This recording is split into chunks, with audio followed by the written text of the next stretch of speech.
Halo semuanya teman-teman, jadi kali ini gue kedatangan tamu yang luar biasa spesial, yaitu Pak Oscar Darmawan, big bossnya Indodax nih.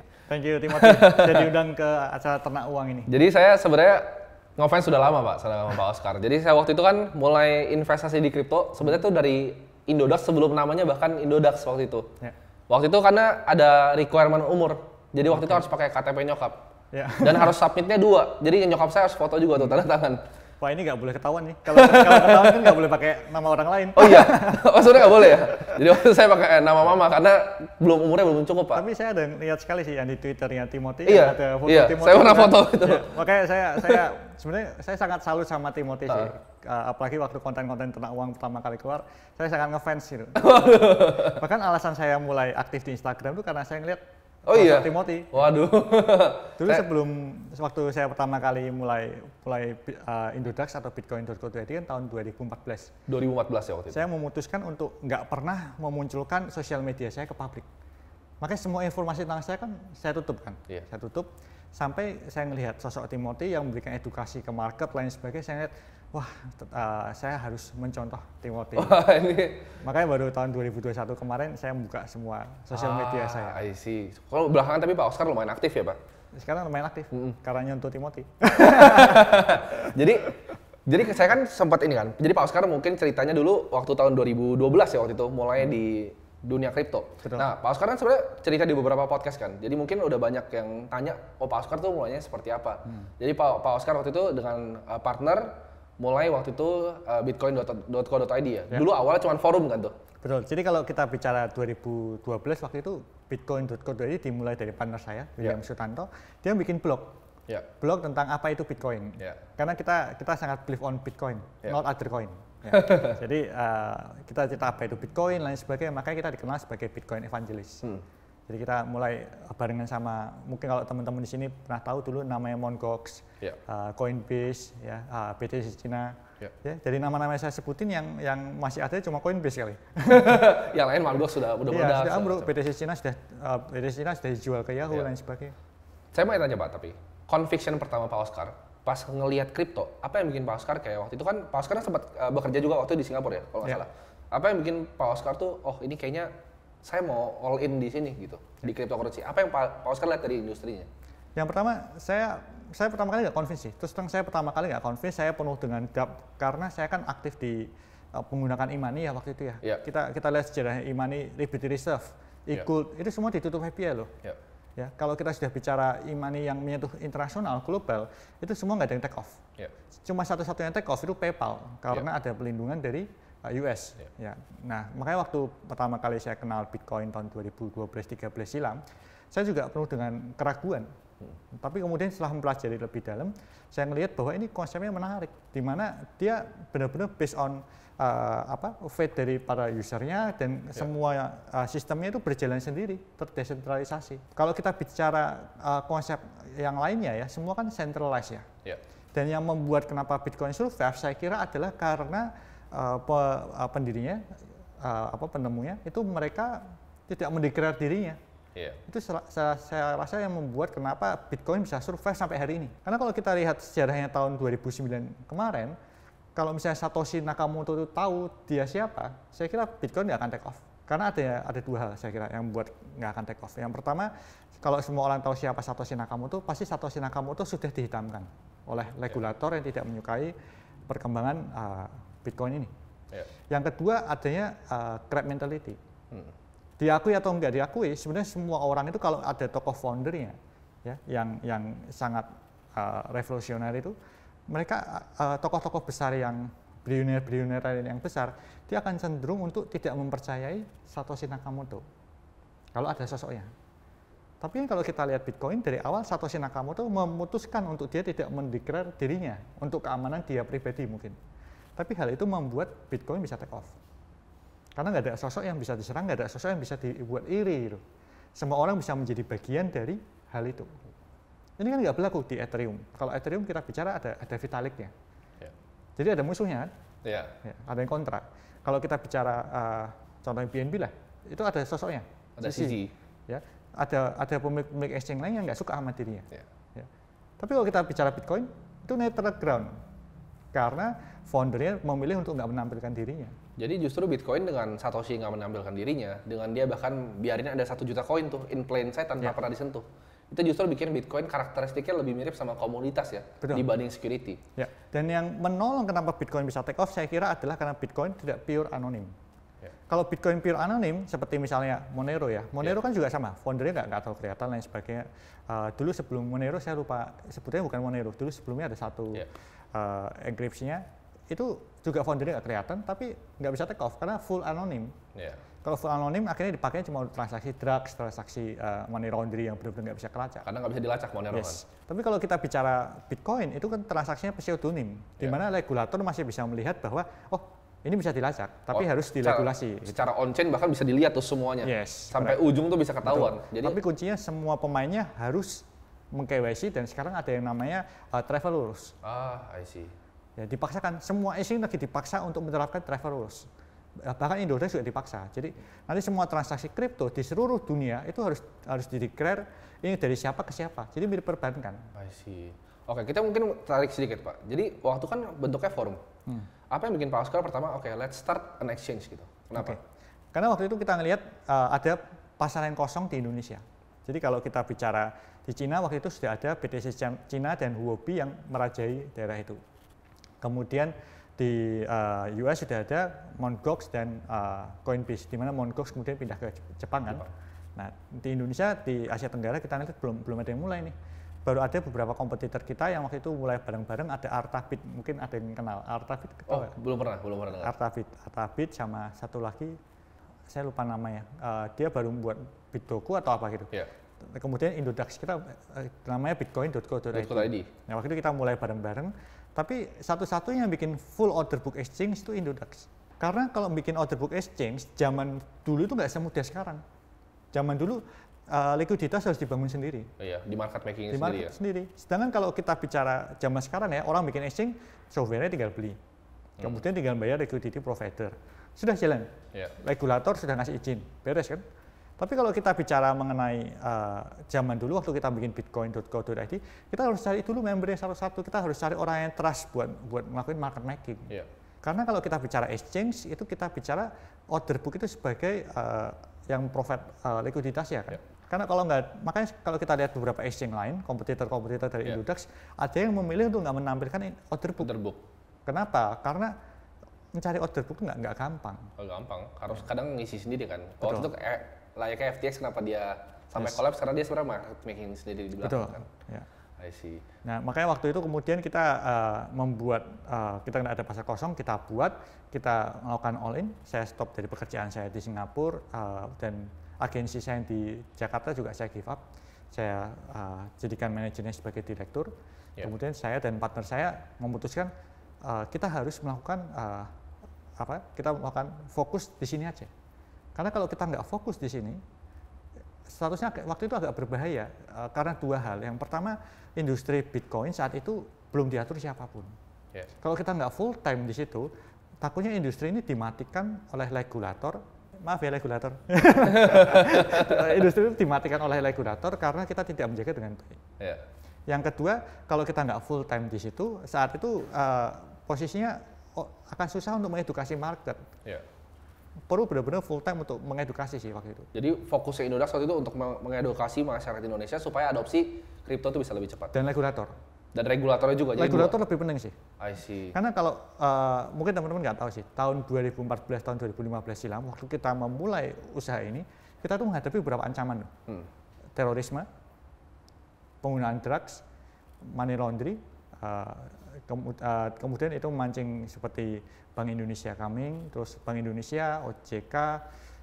Saya ini salah satu orang yang pernah disidang OJK, benar-benar disidang. Jadi datang dipanggil OJK meeting, semua direksi OJK ada dari Mabes, dari Polda, kemudian dari BI, dan saya sendirian gitu.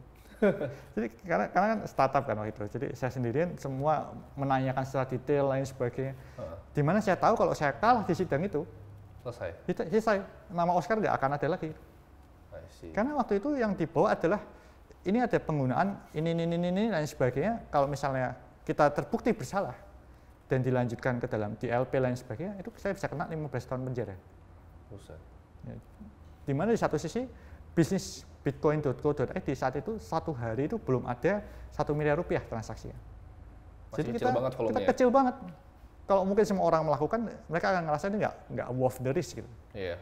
Tapi, nah apa yang bikin Pak Oscar tuh berani? Kan Pak Oscar bilang tadi bahwa ini ada resiko 15 tahun penjara kan.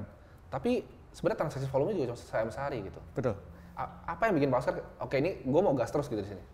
Karena yang pertama, saya dan partner saya itu punya mentality di mana kalau kita sudah fokus di satu bidang, kita mau all out di bidang itu, dan kita pada saat kita membaca konsepnya blockchain, kita membaca konsepnya Bitcoin, kita believe on it. Kita sangat-sangat believe, dan karena kita orang nekat kali ya, itu yang mungkin salah satu yang buat, dan kita ngelihat ini produk yang bagus kok.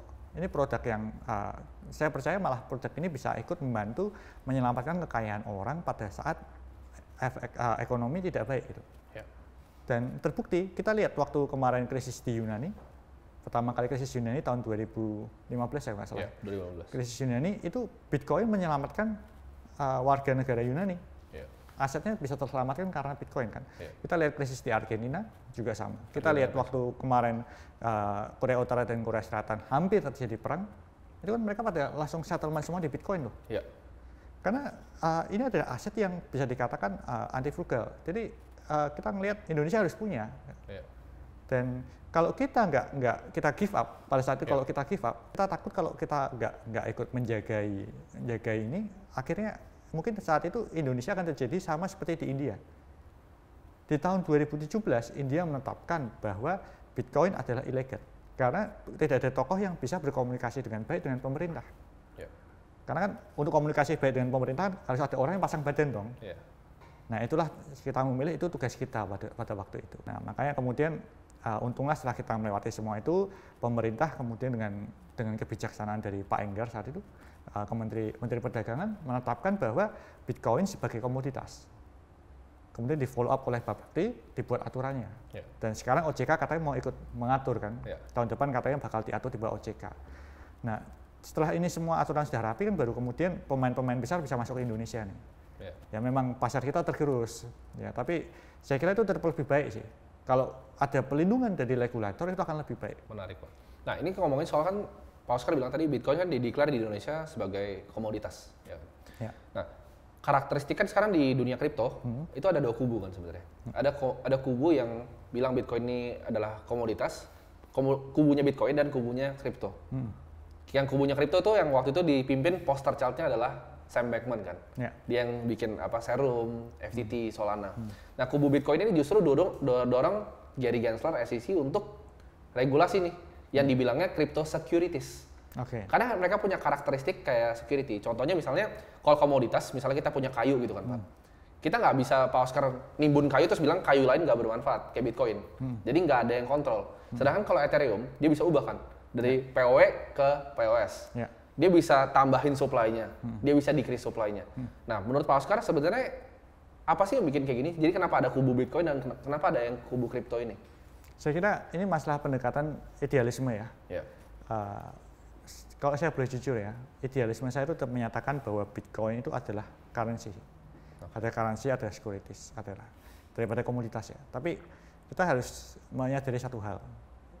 Pada saat kita berbisnis, pada saat kita hidup di negara ya, kita nggak bisa menabrak semua aturan yang ada. Waktu itu ini pembicaraan saya dan partner saya tahun 2015.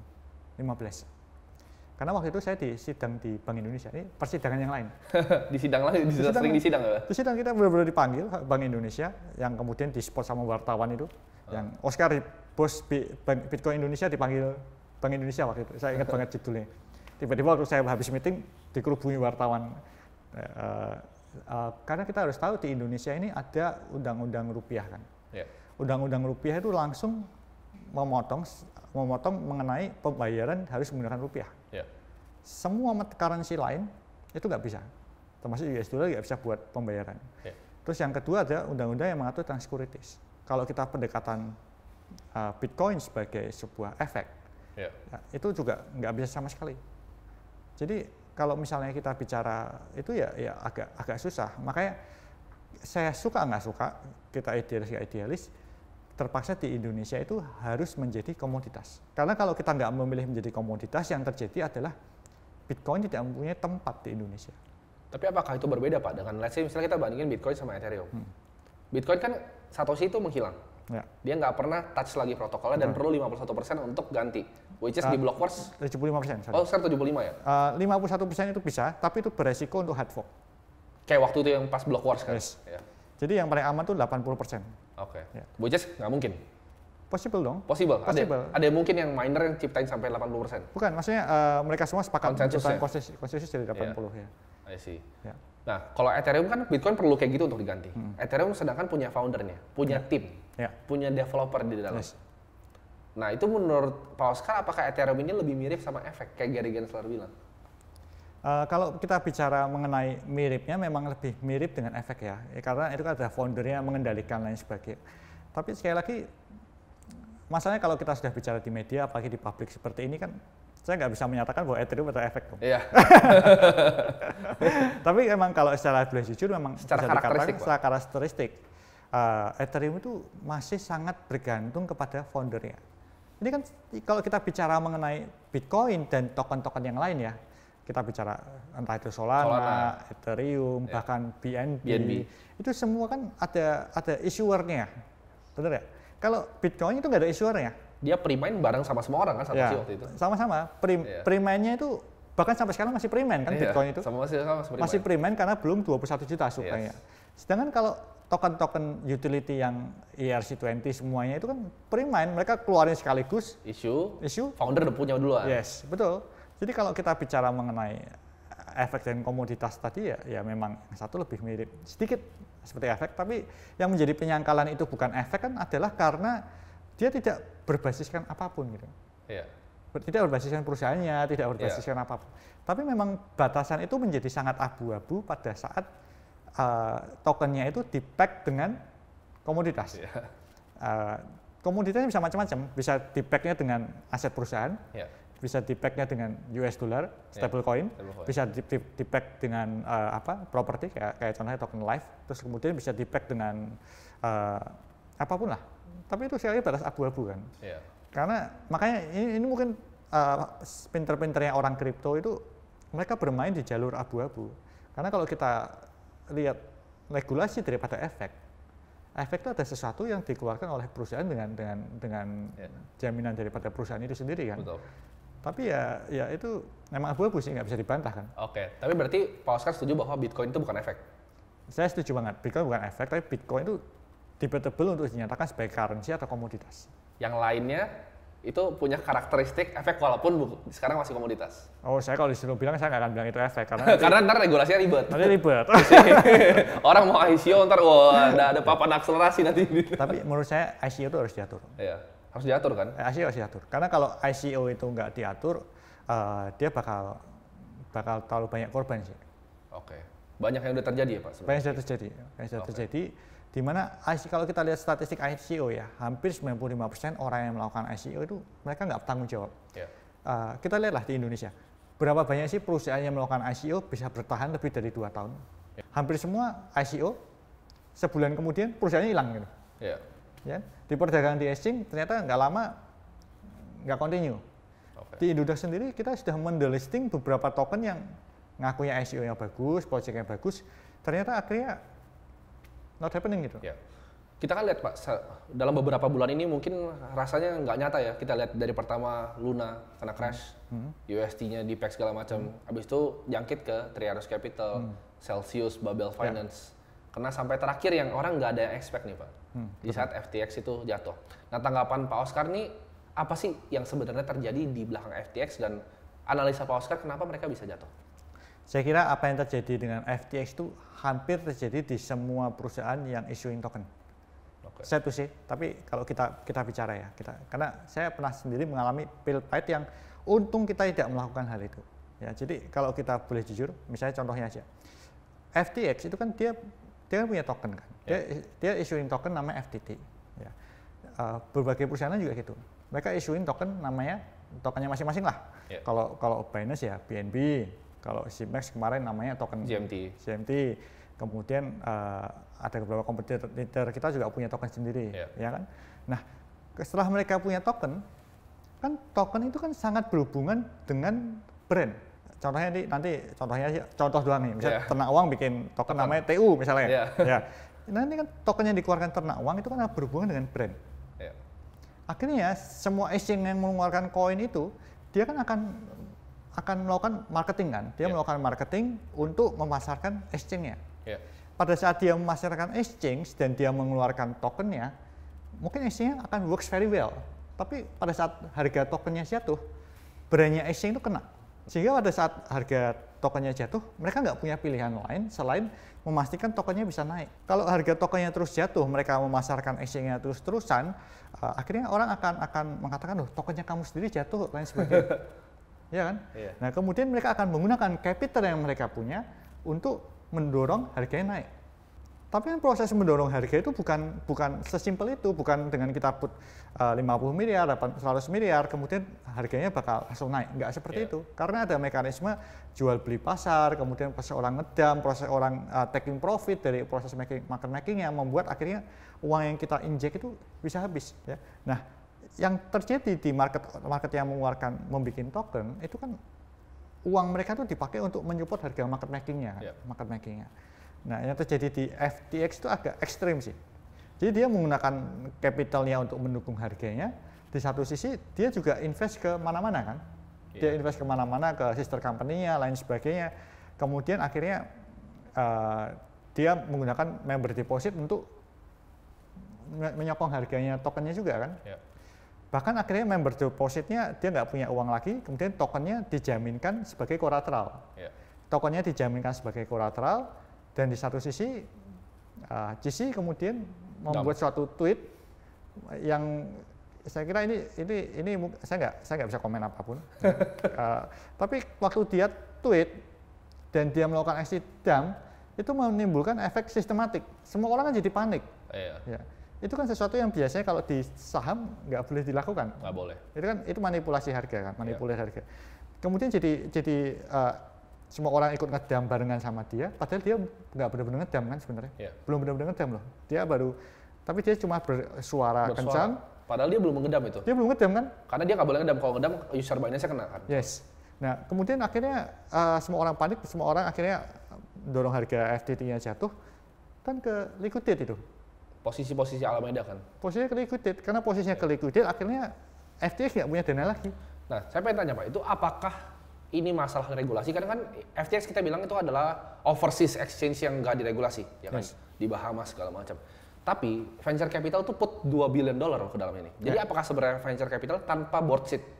Apakah ini memang orang visi-visi ini cuma ngeliat, oh kita bener nih invest di FTX, next big thing, apa ngejar? Apakah ini karena greed orang aja gitu, orang serakah?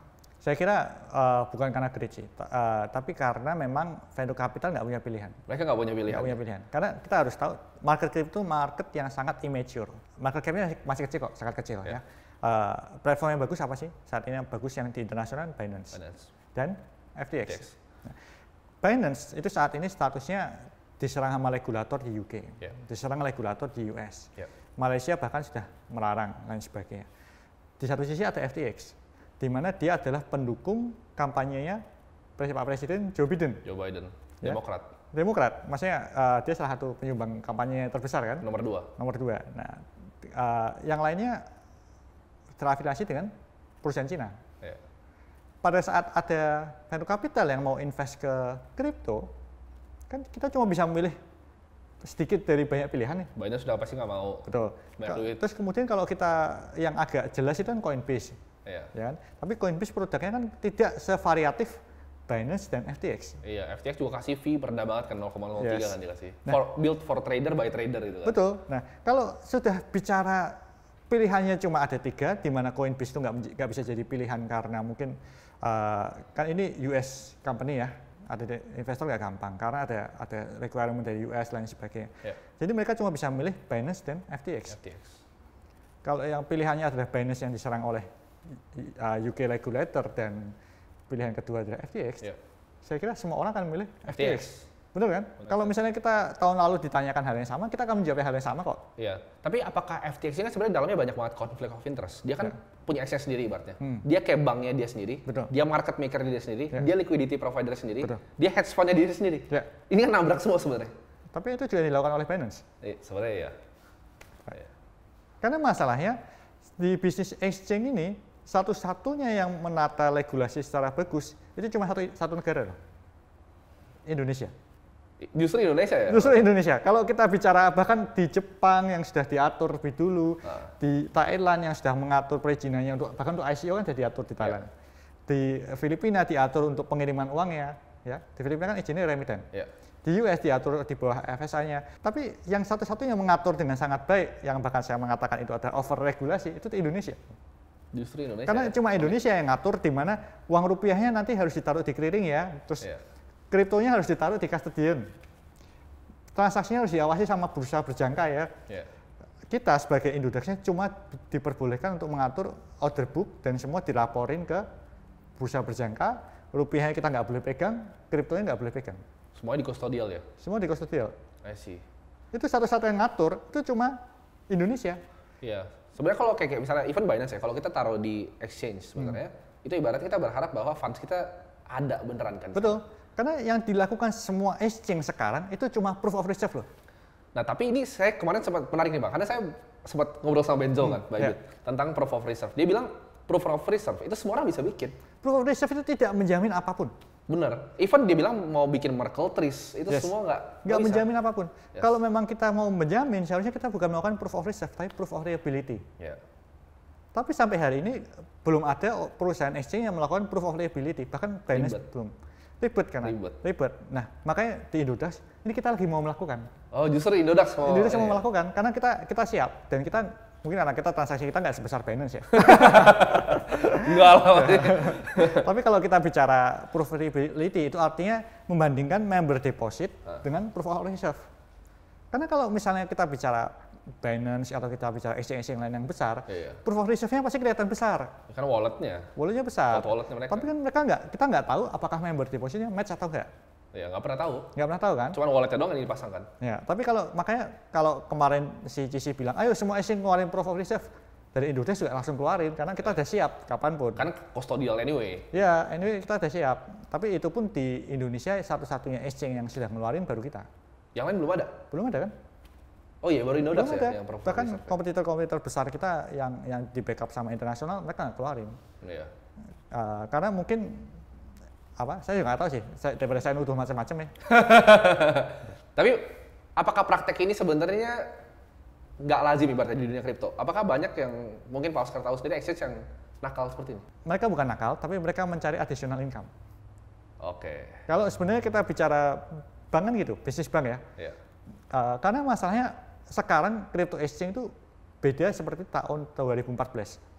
Tahun 2014 waktu kita mulai bisnis crypto exchange, sama seperti zamannya dulu awal-awal semua pemain kripto ya. Kita itu dari orang IT. Kita bukan bankers. Oscar itu adalah orang IT. William adalah orang IT. Kita cuma tahu bahwa kita harus buat sistem yang aman, yang baik, dan ini adalah marketplace. Kita mempertemukan pembeli dan penjual. Titik. Gitu. Sedangkan sekarang di tahun-tahun 3 tahun terakhir khususnya, semua yang masuk ke crypto exchange adalah bankers, adalah finance, orang finance, di mana mereka pandangan mereka ini adalah seperti bank. Kalau ada orang yang menitipkan rupiah dan ada orang yang menitipkan kripto, itu harus dikelola. Fractional reserve. Iya, makanya terus mereka melakukan fractional reserve. Uang rupiahnya harus dikelola nih, dimasukin ke mungkin beli obligasi atau apa lain sebagainya supaya pendapatannya besar. Sebenarnya ini terjadi kan, mungkin saya nggak tahu sih, ada exchange di Indonesia yang udah sempat meledak juga kan. Sudah, ya. Karena kan mungkin fundsnya dipakai di tempat lending gitu kan, lending crypto contohnya. Dan sebenarnya nggak tahu sih, saya udah dengar rumor, mungkin kita ngobrol nanti aja waktu di sini. Ada beberapa exchange yang juga seperti itu di Indonesia bahkan. Di Indonesia juga seperti itu. Jadi yang kasih bunga-bunga tinggi itu biasanya pasti nggak mungkin dong, dia nggak mungkin bakar duitnya sendiri terus. Betul. Jadi yang terjadi kriptonya dititipkan ke third party. Nah, nanti third party-nya kemudian memberikan bunga ke dia. Sebenarnya kayak bank kan, dia tinggal ambil spread-nya aja, misalnya 3% dia ambil tuh. Betul. Tapi Indodax-nya produknya kita paling sederhana, paling simpel, karena kita tahu ini yang paling aman buat user. Kalau kita melakukan staking suatu kali, itu pun kita melakukan stakingnya di blockchain. Yeah. Karena kalau staking di blockchain itu private key-nya tetap kita pegang kan. Yeah. Jadi user nggak dirugikan.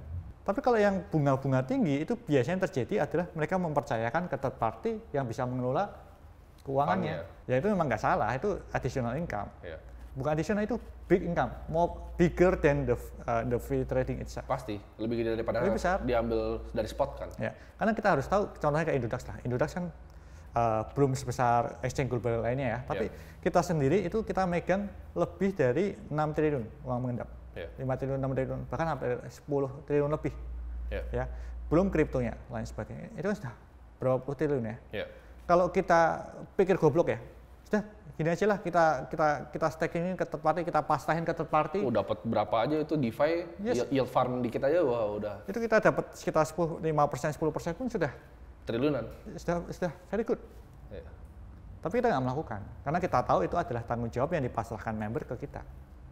Oke, tapi FTX menyalahgunakan itu untuk kepentingan pribadinya sebenarnya. Saya akan bilang mereka bukan menyalahgunakan itu, tapi bisa dikatakan mereka belum diatur untuk tidak diperbolehkan melakukan itu. Oke. Kan kemarin tuh ada interview menarik tuh kan, dia udah mulai buka suara, Sam Bankman. Ini ada pertanyaan sedikit nih ke Pak Oscar. Mungkin bisa dijawab atau kalau nggak mau jawab juga nggak masalah Pak. Ya. Menurut Pak Oscar, Sam Bankman ini pura-pura atau dia beneran seperti yang dia bilang? Dia kayak, dia sebenarnya nggak tahu. Dia ibaratnya kayak anak yang dulu nyuri mobil terus nggak tahu gitu mobilnya dibawa kemana. Atau sebenarnya dia udah tahu semua, dia udah desain. Karena dia bilang kan sempat dia bahkan nggak tahu waktu itu bukunya Alameda dia bilangnya. Ya. Tapi di interview yang dulu, dia bilang dia tahu persis cara Alameda market makingin FTX. Ya.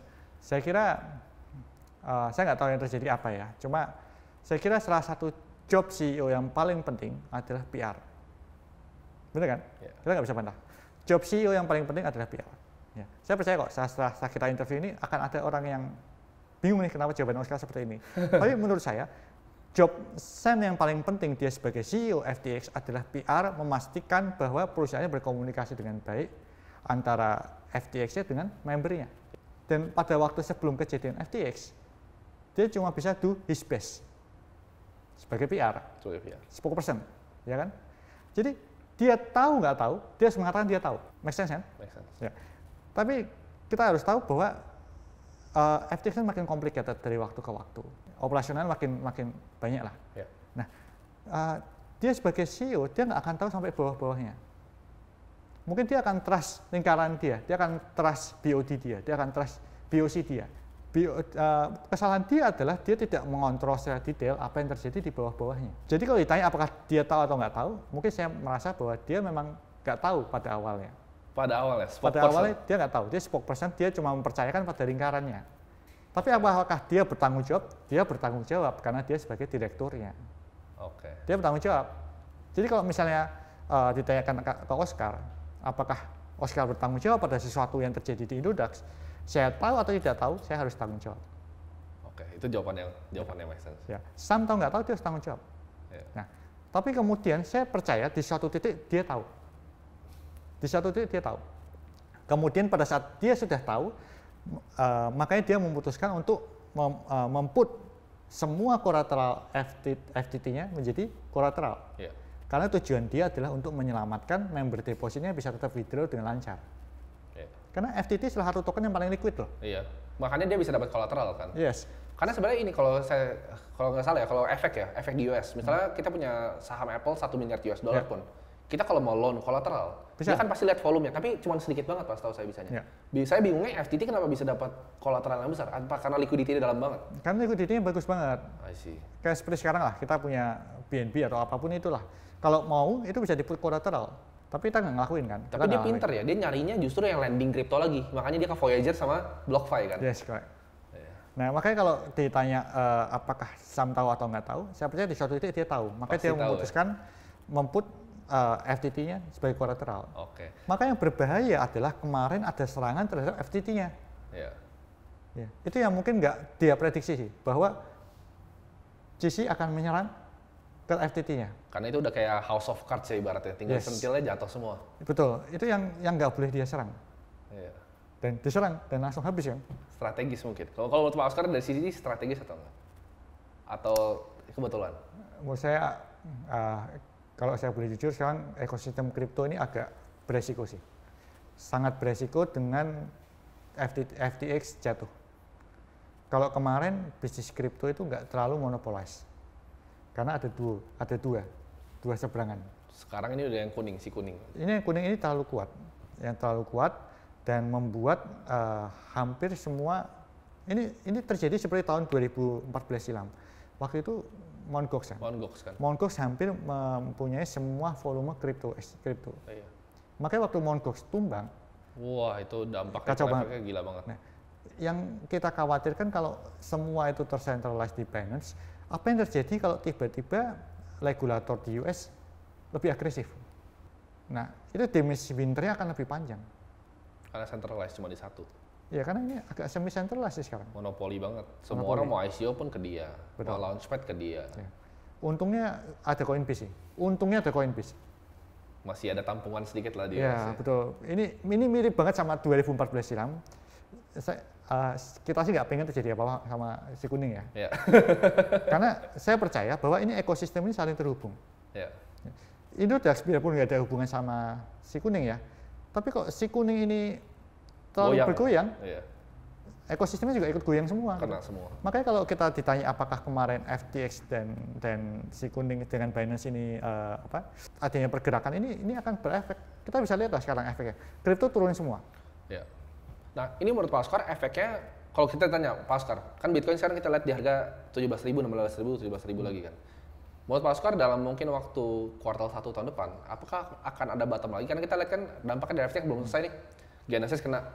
Genesis kena, DCG-nya atasnya kena. Yes. Orang yang takutnya kan diskonnya udah 40% tuh NAV. Yeah. Karena orang bilang, oh Grayscale nggak punya lo Bitcoinnya. Yeah. Tapi Coinbase Custodial bilang, oh gue punya nih ada koinnya. Kalau itu hancur Pak, kalau Grayscale kena, itu kira-kira gimana dampaknya ke kripto? Benar-benar kacau balau sih kalau sampai Grayscale kena ya. Yang bakal gawat adalah benar-benar centralized-nya ke kuning semua kan.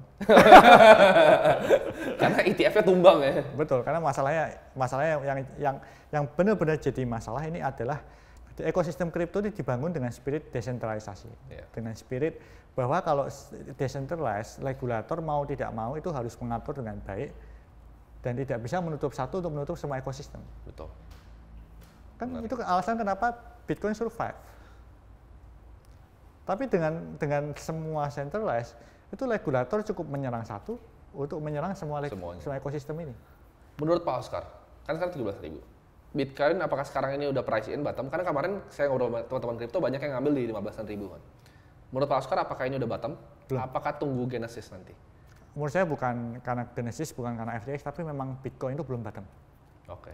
Jadi sebelum adanya FTX dan sebagainya, ada beberapa interview tanya ke saya percaya kalau Bitcoin itu bisa menyentuh 13.000 atau bahkan 14.000 kayak sudah hampir pasti ya.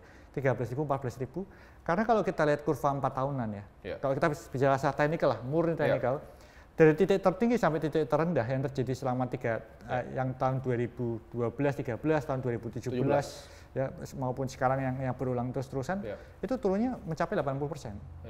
80%? Sekarang belum. Sekarang belum 86 ya? 66, 67 ya? Semua orang sudah panik kan? Ya. Tapi saya melihat media belum menyatakan Bitcoin mati kok. Berarti belum bottom ini.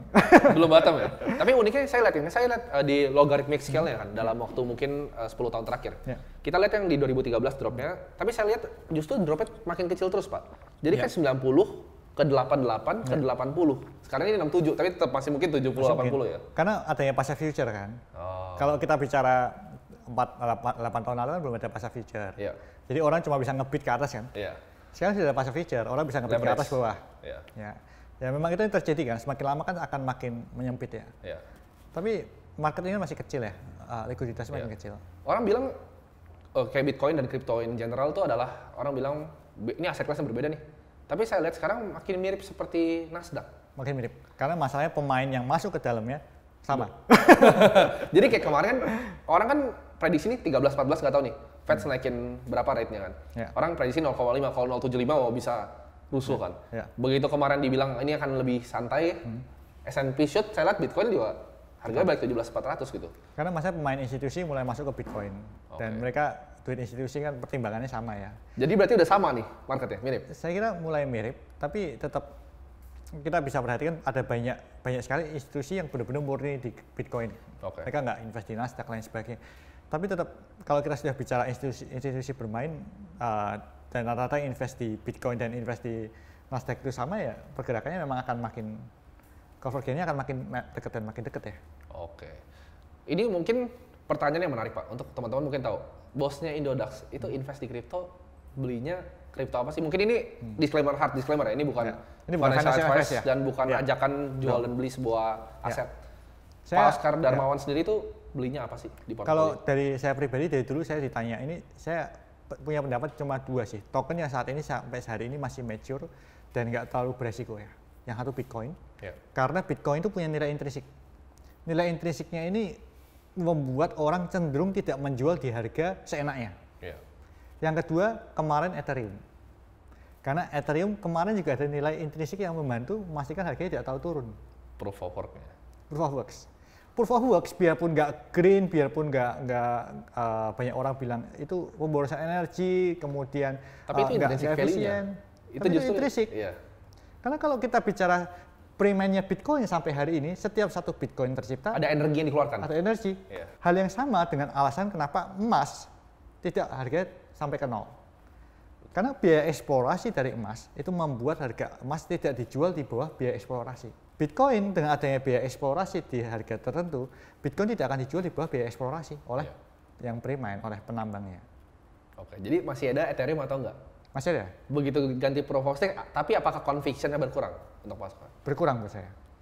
Buat saya, dulu saya sangat believe on Ethereum, tapi belakangan ini dengan adanya proof of stake saya malah jadi ada keraguan. Dulu lebih gede Ethereum atau Bitcoin dulu? Dari dulu saya Bitcoin. Tetap paling besar Bitcoin? Paling besar Bitcoin. Kalau dibikin misalnya untuk orang yang misal saya punya uang 1 miliar nih. Di sekarang ini, di kondisi bear market kayak ini, Pak Oscar bakal ngapain dengan duit 1 miliar saya? Kalau saya akan 750 juta ke Bitcoin, 250 juta ke Ethereum. Sesimpel itu aja? Ya, kalau saya. Enggak, atau keep cash dulu sekarang nunggu nanti Bitcoin 13.000? Karena masalahnya... Atau cicil aja Pak? Ya, kalau misalnya tidak harus dibelanjakan sekarang ya, akan selalu wise melakukan DCA. Oke. Karena DCA itu best weapon untuk mengatasi pada saat harga tidak menentu kan. Iya. Tapi kalau kayak kita tanyakan harus belanja sekarang ya, saya akan belanja dengan posisi seperti itu. Dengan 750 untuk Bitcoin dan 250 untuk Ethereum. Jadi mungkin buat teman-teman bisa belajar tuh. Jadi tinggal dijas ya kalau uangnya 100 juta bisa. Tapi sekali lagi ini bukan ajakan untuk betul. Tapi kalau orangnya nggak buru-buru, DCA better. Sabar aja ya. Karena harga Bitcoin sepertinya masih akan koreksi lagi sih. Di kapan Pak kira-kira koreksinya? Saya percaya ini bakal terus berlanjut sampai awal 2024 kali. Awal 2024? Apakah nanti pas halving Bitcoin akan hit all time high atau enggak? Biasanya terjadi bukan pas halvingnya tapi after halving. Enggak, setelah halving apakah bakal? Menurut saya bakal terjadi. Karena kenapa kita harus tahu kenapa halving itu membuat harga Bitcoin naik? Itu karena adanya gangguan supply atas demand yang existing. Oke. Kan demand-nya kurang lebih sama nih. Demand dari industri kurang lebih sama. Tapi pada saat halving yang terjadi adalah tiba-tiba supply pre-mine-nya kan berkurang. Begitu supply pre-mine-nya berkurang, mau nggak mau demand-nya akan mendorong kenaikan harga. Oke. Pada saat kenaikan harga, di satu sisi media terus-terusan beritain Bitcoin halving, Bitcoin bakal naik, lain sebagainya, orang kan cenderung untuk melakukan FOMO kan, ikutan beli. Akhirnya akan timbul harga baru berikutnya. Oke, menarik banget Pak. Jadi mungkin teman-teman bisa banyak belajar ya dari Pak Oscar. Ini mungkin sudah lumayan lama di sini kita. Thank you banget Pak atas waktunya. Mungkin ada pesan-kesan nggak Pak untuk mungkin teman-teman? Oh ya jangan lupa ya, kalian bisa cek Indodax ya, nanti linknya saya taruh di bawah. Ya, juga bisa follow di Instagram saya di Oscar Darmawan. Ya, saya banyak memberikan edukasi belakangan ini dan lebih netral sih sifatnya. Oke, bye-bye semua. Thank you. Thank you.